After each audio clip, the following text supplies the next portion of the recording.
Je pense que c'est ce qui a déclenché l'envie, c'est son univers.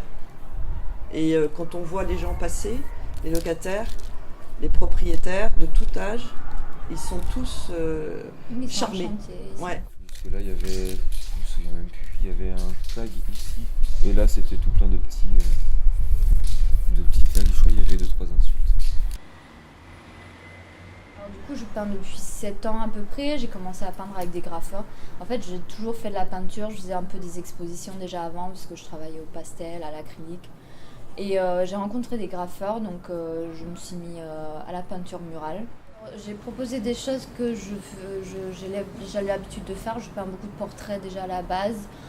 J'aime beaucoup faire les enfants, le thème de l'enfance. Donc c'est des projets, même plus que dans les centres-villes. Dans les centres-villes, les gens ils voient souvent le graffiti, même si on me donne un magnifique immeuble, les gens ils voient ça un peu avec un peu de méfiance, ou ça y est, il y a un graffeur qui vient faire quelque chose chez nous.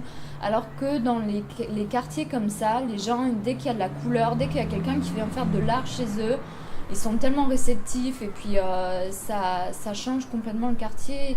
Et ils sont heureux, les gens.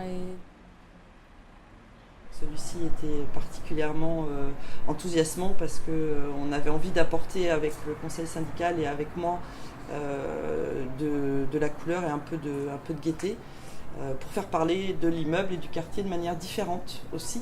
Donc les propriétaires ont été moteurs dans le sujet et vraiment ont adhéré très très bien. C'est plus dynamique, Voilà, plus dans l'air du temps. Ce qui était un peu l'image qu'on voulait donner.